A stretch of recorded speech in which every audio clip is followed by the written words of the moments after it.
These are probably the most inexperienced miners we've ever helped. Their goal of 100 ounces is unobtainable. The way they're Montana's greatest mining enigma has just become reality. Freddy Dodge and Juan Ibarra struck $7.4 million in gold straight from an abandoned riverbed. No myths, no whispers, just chest after chest of raw treasure pulled from the earth, right before astonished crews and rolling cameras. The discovery hit fast and ferociously. Dirt gave way, sluices overflowed with nuggets, flakes, and massive chunks that jammed the mats. Within hours, the haul was mind-blowing. Millions of dollars stacked in steel containers, history rewritten one shovel at a time. Locals who claimed the riverbed was exhausted could only gape. Nothing in modern Montana, even Parker or Tony, had ever seen anything like this. Freddy and Juan didn't just uncover gold, they shattered old legends and proved the richest vein had been hiding in plain sight. Phones blew up. Investors demanded answers. Rivals cursed under their breath. Headlines screamed about a modern-day El Dorado in Big Sky country. $7.4 million in a single season, in one long-forgotten riverbed. Montana's secret isn't a rumor anymore. It's a gold-drenched reality. Smash that like button and subscribe, because the story you're about to hear will change Montana's mining history forever. The journey begins not in our time, but in 1864, when Montana's mountains pulsed with the fever of the gold rush. Prospectors poured into a small valley carved by a winding river, where gravel pans overflowed with flakes so plentiful that newspapers claimed men stood knee-deep in gold. A single day's haul here could outshine the dreams of entire districts. Then disaster struck.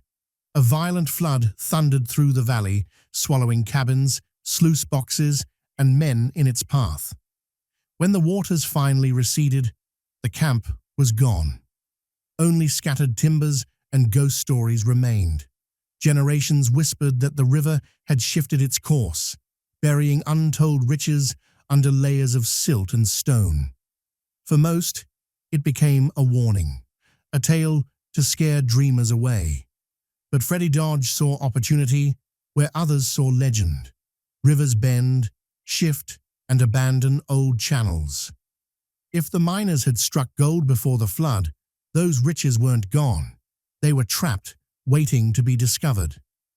Piecing together old maps and weather records, Freddy believed a forgotten channel, thick with untouched pay dirt, was still buried beneath Montana's earth. The real breakthrough came when Juan, Freddy's longtime partner in prospecting and engineering, uncovered a game-changer. Hidden deep in an archive among brittle newspapers and land deeds was a weathered leather diary. Its yellowed pages chronicled a prospector's days hauling gold-rich gravel, marking the river's curves where the ground was richest. The margins were full of sketches, maps, and arrows pointing toward a gravel bar that no longer existed. One entry, written just days before the flood, warned, "Beware the angry water." But that wasn't all. At the diary's back, beneath smudges and crossed-out lines, lay a coded reference to a second channel, a path the miner never reached before the waters claimed it all. Historians dismissed it as the ramblings of a drowned dreamer. But to Freddy, it was pure gold, not just words, but coordinates to a fortune preserved by time. The diary became their compass, guiding them into Montana's hidden underworld. With legend in hand, Freddy and Juan turned to modern technology. Using LAR scans, they peeled back the valley digitally, revealing a buried corridor of silt and gravel shaped like a river abandoned for over 150 years. To outsiders, it was just lines on a screen. To Freddy, it was confirmation. The old riverbed still existed, intact beneath the surface. Engineers doubted them. The ground was unstable, layers unpredictable, The risk was enormous, but Freddy only smiled. If the water trapped it, the water preserved it, he said. They got to work. Together, they designed machinery, unlike anything seen before. Rigs capable of tunneling sideways through compacted clay, tracing the path of a river that hadn't flowed in a century and a half. Within weeks, the machines were rolling at dawn, steel and engines cutting into Montana's ridge. The town noticed. Word spread. Opinions exploded. Elders at the cafe shook their heads, calling it sacrilege. They remembered fathers and miners who vanished. Cabins swept away overnight. Disturbing the ground could awaken forces better left buried. But for younger locals, the sight of heavy machinery and investors brought hope, a chance to revive the valley beyond ghost towns and old stories. Tensions mounted. One morning the sheriff stopped by, cruiser idling in dust. He wasn't there to shut them down, but his warning was clear. Opportunists and claim jumpers were circling. That night, a lone pickup watched from the ridge. Juan doubled security, floodlights scanning the excavation. By week's end, the dig site had transformed into a fortress, generators humming, fences rattling under the Montana wind. And that's when Montana's biggest mining mystery started revealing its true fortune. What began as a quiet dig had transformed into a fortress, a clash between belief and ambition. At 40 feet down, the excavators finally reached a new layer. The dirt shifted, from dusty brown to a compact bluish gray, so dense that the bucket groaned under the effort. Freddy froze.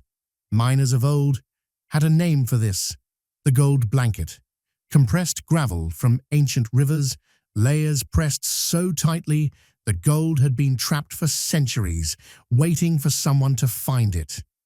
Juan ran the first sluice sample, and the water shimmered under the lights.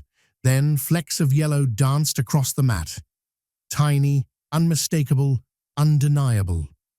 Freddy exhaled slowly, relief and awe mingling in the night air. Juan crouched, letting gravel run through his fingers. The gold gleamed back at him in the floodlights. "We just woke something that's been sleeping for 150 years, he whispered. Around them, the crew fell silent. Engines seemed to fade into the valley itself, holding its breath. The legend wasn't just alive, it was bleeding through the earth. Every new bucket from the blue gravel revealed more than flakes or dust, streaks of gold threading through rock, proof the ancient riverbed had been sealed, untouched for generations.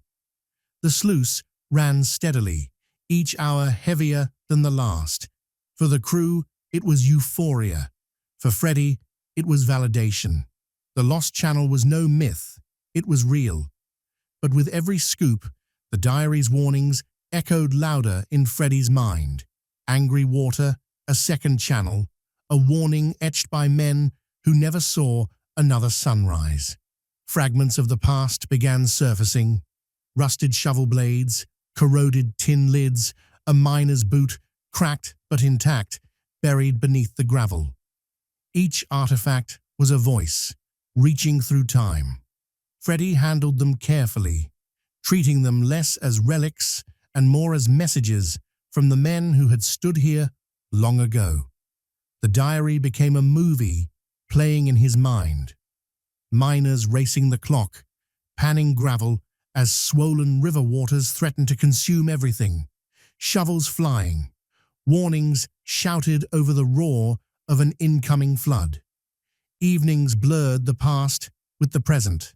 Charred timbers emerged, remnants of a cabin wall burned and buried, twisted pans frozen mid-swing, tools suspended in the soil as if time had stopped.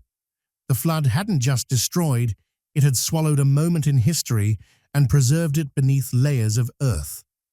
Freddy stared into the pit, diary open, reading the warning about the angry waters. For the first time, he felt it, the roar of a storm, layered over the hum of modern engines. The past was no longer distant. It was alive. Then the ground responded. Seepage became streams. Thin cracks grew into veins of icy water. The valley was awake, pushing back, reminding them what had been disturbed. Floodlights swung wildly as crews scrambled, sandbags collapsing faster than they could be placed. Juan stripped off his gloves and fired up a welder, sealing breaches plate by plate, sparks hissing against wet clay. 2 men left before dawn, claiming the earth itself was trying to bury them. Freddy didn't stop them. He stood at the edge of the pit, fists clenched, growling, "It remembers. It remembers the miners it took." The next day, things escalated. A drone flew overhead, footage quickly surfacing online. The world now knew. Aerial shots revealed the fenced compound, excavation lit under floodlights, even the shimmer of gold in the sluice mats. The internet erupted. Prospectors from across Montana poured into the valley. Rival crews staked claims, some legitimate, others spray-painted warnings on fence posts. The sheriff's warnings had come true. Claim jumpers circled like wolves, searching for any weakness. Investors appeared, anonymous and insistent. Offers climbed to $10 million. Cash, no questions asked. Freddy and Juan refused. Selling now wasn't an option. They'd only scratched the surface. Their silence only deepened the mystery. Speculation ran wild. Some claimed they had uncovered Templar treasure. Others whispered of government vaults hidden during wartime. Darker rumors suggested sacred ground had been disturbed. Forbidden secrets unearthed. Each theory heightened tension, drawing more eyes over the fences, each arrival pressing the air tighter.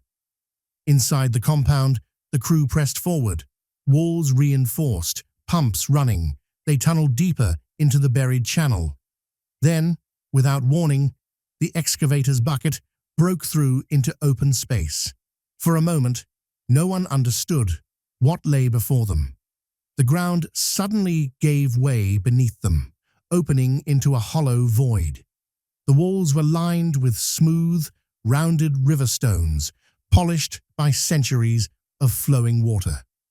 Floodlights cut through the darkness, revealing a cavern unlike anything they had imagined, a perfect cross-section of the ancient river itself. Freddy descended carefully, and then he froze.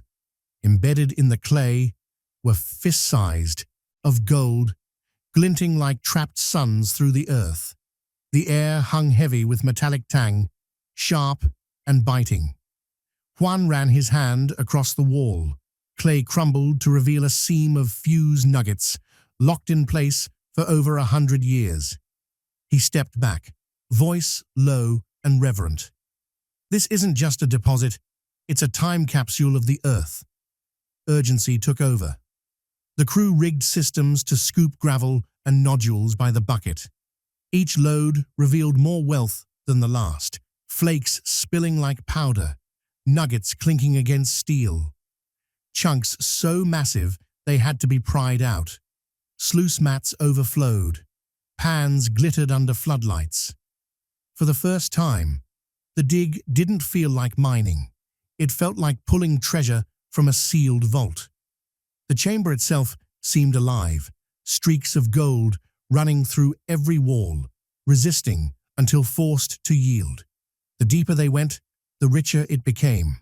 No thinning, no slowdown, just more gold, spilling like defiance. Every scoop carried weight. Every cleanup edged them closer to legend. Freddy saw the staggering potential. Juan saw the rising danger. Beyond the floodlights, in the valley's shadows, eyes watched them unseen. By dawn, the proof was undeniable. Assay sheets passed hand to hand like sacred scrolls. $7.4 million in gold, confirmed by weight and purity. Nuggets gleamed in steel chests. Flakes poured through fingers like liquid sunlight, chunks stacked like bricks of gold. The crew stared in stunned silence. Some laughed, others shook their heads in disbelief. Outside, the frenzy erupted. Headlines screamed of Montana's lost river fortune. Helicopters hovered, cameras crowded the road. Freddy, dusting his hands at the sluice, muttered just loud enough for Juan to hear, "This is only the first cut, but victory is fragile and greed cracks it fast." Within days, lawsuits arrived. Landowners claimed underground channels crossed their property. Historians insisted artifacts made the site public heritage. Tribal leaders demanded the dig halt, calling it sacred ground. What had been whispers became a storm of legal battles, paperwork, and injunctions. Freddy and Juan found themselves less in a mine and more in a courtroom war. State officials soon intervened, citing cultural significance, while agents patrolled the perimeter, a quiet warning that control might be stripped from them at any moment. Rumors darkened the camp. Locals whispered that armed crews were planning to seize the gold by force. Paranoia seeped in. Floodlights stayed on all night. Rifles leaned against shovels. Juan slept in the equipment trailer, shotgun propped beside him. The gold, once dazzling, began to feel like a weight pressing down on the men. Fortune was becoming a burden. Still, the work continued. Each bucket heavier with treasure, each tally sheet more staggering. Yet questions gnawed at Freddy. Why had this wealth stayed hidden for over a century? Why had fortune been sealed away? He walked the edge of the excavation, diary folded in his pocket, thoughts not on assays or lawsuits, but on the prospector's scrawled warning, angry water. Now it felt less like advice, more like an omen. Juan returned again and again to the diary's last pages. Among sketches and maps, the prospector had described 3 veins, not one. If true, this chamber was only the beginning. Deeper channels might snake beneath Montana, richer than anything they'd found. His words were both promise and threat. The riverbed lay stripped of gravel, half revealed. Generators hummed, exhausted men murmured, and beneath it all, the valley seemed to brood, as if resenting the treasure pulled from it. The silence was uncanny, weighty, alive.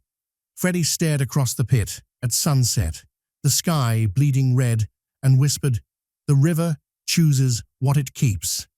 Not men, not maps, not machines. It keeps itself. It has taken miners before. It could take back what it gave." In the end, Montana's legend wasn't a myth. It was a warning carved into the land, preserved through flood and time. The gold was real, the fortune undeniable.